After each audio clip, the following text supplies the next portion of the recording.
Shalom, selamat pagi Bapak Ibu Saudara yang kekasih. Semoga kita selalu sehat dalam dekapan kasih Tuhan.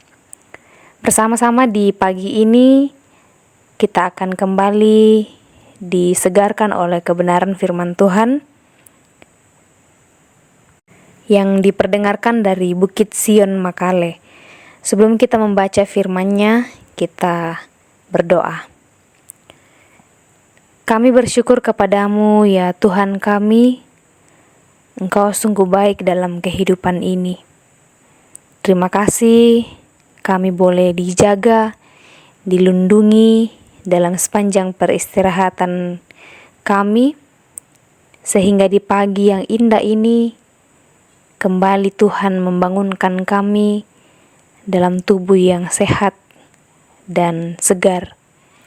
Terima kasih ya Tuhan, mengawali aktivitas kami hari ini, kami rindu untuk mendengar firman-Mu, disapa oleh kebenaran firman-Mu. Layakkan kami ya Tuhan, agar kami bisa mendengar, bisa memahaminya dengan baik, dan kami dituntun untuk melakukannya dalam kehidupan kami. Terima kasih ya Tuhan, bersabdalah, kami telah siap untuk mendengarkan firman-Mu. Di dalam Kristus Yesus, firman yang hidup, kami berdoa. Amin. Firman Tuhan dari Yeremia pasal 23 ayat 1 sampai ayat 8. Yeremia pasal 23 ayat 1 sampai ayatnya yang ke-8. Tentang janji tentang tunas Daud yang adil. Firman Tuhan, celakalah para gembala yang membiarkan kambing domba gembalaanku hilang dan terserak. Demikianlah firman Tuhan. Sebab itu beginilah firman Tuhan, Allah Israel, terhadap para gembala yang menggembalakan bangsaku. Kamu telah membiarkan kambing dombaku terserak dan tercerai-berai, dan kamu tidak menjaganya. Maka ketahuilah, aku akan membalaskan kepadamu perbuatan-perbuatanmu yang jahat. Demikianlah firman Tuhan. Dan aku sendiri akan mengumpulkan sisa-sisa kambing dombaku dari segala negeri kemana aku mencerai-beraikan mereka. Dan aku akan membawa mereka kembali ke padang mereka. Mereka akan berkembang biak dan bertambah banyak. Aku akan mengangkat atas mereka gembala-gembala yang akan menggembalakan mereka, sehingga mereka tidak takut lagi, tidak terkejut, dan tidak hilang seekor pun. Demikianlah firman Tuhan. Sesungguhnya waktunya akan datang, demikianlah firman Tuhan, bahwa aku akan menumbuhkan tunas adil bagi Daud. Ia akan memerintah sebagai raja yang bijaksana, dan akan melakukan keadilan dan kebenaran di negeri. Dalam zamannya Yehuda akan dibebaskan, dan Israel akan hidup dengan tenteram. Dan inilah namanya yang diberikan orang kepadanya, Tuhan keadilan kita. Sebab itu, demikianlah firman Tuhan, sesungguhnya waktunya akan datang, bahwa orang tidak lagi mengatakan, demi Tuhan yang hidup yang menuntun orang Israel keluar dari tanah Mesir, melainkan demi Tuhan yang hidup yang menuntun dan membawa pulang keturunan kaum Israel keluar dari tanah utara dan dari segala negeri kemana ia telah mencerai-beraikan mereka. Maka mereka akan tinggal di tanahnya sendiri. Amin firman Tuhan. Bacaan kita ini diberi satu tema, yaitu Tuhan mencari yang hilang.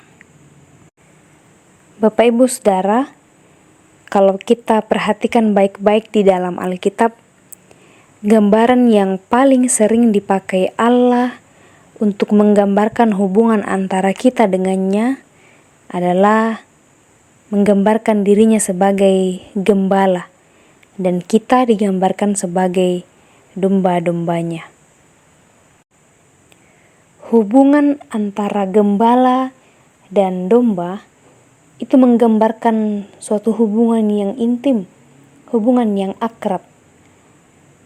Jadi Allah ingin memberitahukan kepada kita bahwa hubungan kita dengan Allah adalah suatu hubungan yang sangat erat, yang sangat dekat, yang sangat hangat.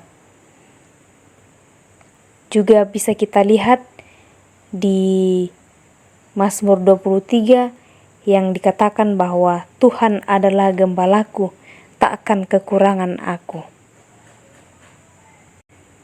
Jadi yang pertama kali dikatakan di ayat pertama Mazmur 23 bahwa Tuhan adalah gembala kita. Kalau Tuhan adalah gembala kita, maka hidup kita tidak akan pernah kekurangan. Kalau Tuhan adalah gembala kita, Tuhan pasti akan memberikan kita makan. Tuhan pasti akan memelihara kita.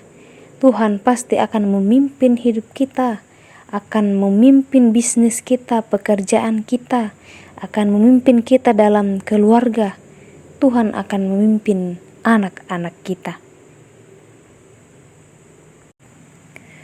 Saat serigala datang, Tuhan pasti melindungi kita, karena selalu ada tongkat di tangan sang gembala. Jadi tongkatnya bukan untuk memukul dombanya, tetapi tongkatnya untuk memukul serigala, untuk menghalanginya dari bahaya-bahaya.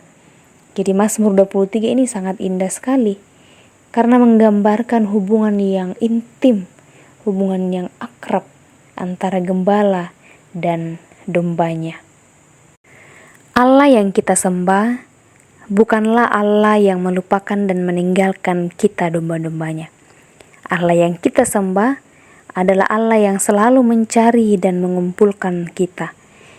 Di ayat 3 menegaskan hal itu, bahwa Ia sendiri akan mengumpulkan sisa-sisa, dan kalimat selanjutnya, dan aku akan membawa mereka kembali ke padang mereka, serta mengangkat gembala-gembala yang menggembalakan mereka dengan sepantasnya. Konteks bacaan kita kali ini adalah ketika negara Yehuda menghadapi kehancuran. Kata para gembala di Yehuda yang dimaksudkan adalah para raja, imam, dan nabi yang harus bertanggung jawab atas terjadinya peristiwa ini. Bisa kita maknai lagi di ayat 1 sampai ayatnya yang kedua. Mereka tidak hanya membiarkan kambing dombanya tersesat, tetapi menggiring mereka untuk menjalani hidup yang sesat dan tercela di hadapan Allah. Allah tidak dapat lagi mempercayai para pemimpin yang tidak bertanggung jawab. Ayat 3 sampai ayat 4. Lalu kemudian Allah mengambil alih peran para gembala itu, sehingga Ia sendiri yang akan turun tangan untuk mengumpulkan kambing domba, yakni umatnya yang sudah tercerai-berai, dan memimpin mereka kembali ke padang. Kemudian Allah juga akan mengangkat pemimpin-pemimpin yang baru demi pembaharuan hidup kambing dombanya. Secara historis dan reflektif, jika ditarik lebih jauh, Allah sendiri mengutus anaknya dalam kemanusiaannya lahir dari keturunan Daud. Mesias itu adalah Yesus Kristus, Tuhan dan Juru Selamat kita. Di ayat 5 tadi dikatakan bahwa Allah dalam Tuhan Yesus Kristus telah menjadi gembala di atas segala para gembala. Ia mencari yang hilang, yang terserak, yang tersesat, yang hancur. Lalu Ia mengumpulkannya kembali, Ia merengkuhnya dalam kasih, selalu menuntunnya dan selalu memeliharanya. Bapak Ibu, kita dipakai oleh Tuhan untuk juga mencari dan merengkuh saudara-saudara kita yang mungkin sedang dalam keadaan yang hancur, sedang dalam pergumulan yang sangat berat. Mari kita menunjukkan, kita memancarkan kasih Yesus Kristus di dalam diri kita bagi setiap mereka yang membutuhkan. Minimal oleh tuntunan Tuhan kita bisa mencegah terjadinya keterhilangan, terjadinya keterserakan secara jasmani maupun secara rohani. Untuk itu, mari kita mengajak anggota keluarga kita, mengajak satu dengan yang lainnya, yang dimulai dari mengajak diri sendiri terlebih dahulu untuk semakin dekat dengan Tuhan Allah. Dalam berbagai kesempatan, berbagai peranan dan tugas kita masing-masing, mari memancarkan kasih Kristus dalam diri kita. Mari merangkul hati saudara, merangkul hati tetangga, teman, rekan kerja, keluarga, dan lain sebagainya dengan penuh cinta kasih. Di berbagai tugas dan tanggung jawab kita, di studi, dalam usaha, dan dalam keadaan apapun, kita hadir, kita saling merangkul, saling mengasihi satu dengan yang lain, karena Tuhan kita yang adalah Gembala yang agung, yang lebih dulu mengasihi kita, merangkul kita dengan kasih-Nya yang sangat luar biasa. Seperti yang Sang Gembala Tuhan Yesus Kristus ajarkan dan teladankan kepada kita, yang dimulai dari hal-hal yang sederhana dan biasa, namun mengandung kasih yang sangat dalam, kasih yang sangat luar biasa. Dengan itu, setiap orang yang percaya kepadanya semakin teguh, semakin memaknai bahwa betapa Tuhan tidak pernah meninggalkan kehidupan kita dalam keadaan apapun. Terpujilah Tuhan. Amin. Mari kita berdoa. Kami bersyukur ya Tuhan, untuk kesempatan ini kami boleh mendengarkan firman-Mu. Firman-Mu akan terus menjadi kekuatan kami, menjadi semangat untuk menjalani hari hidup yang Tuhan anugerahkan bagi kami. Kiranya kami terus diingatkan bahwa Tuhan yang adalah Gembala kami, Tuhan yang tidak pernah meninggalkan kami dalam keadaan apapun, Tuhan yang akan senantiasa merengkuh kami dengan kasih-Nya, selalu melindungi kami. Berdoa untuk seluruh umat-Mu ya Tuhan, dalam berbagai tugas dan tanggung jawab masing-masing, dalam pekerjaan, dalam usaha, dalam pendidikan, dalam pertumbuhan, tahap demi tahap Tuhan akan memberkati.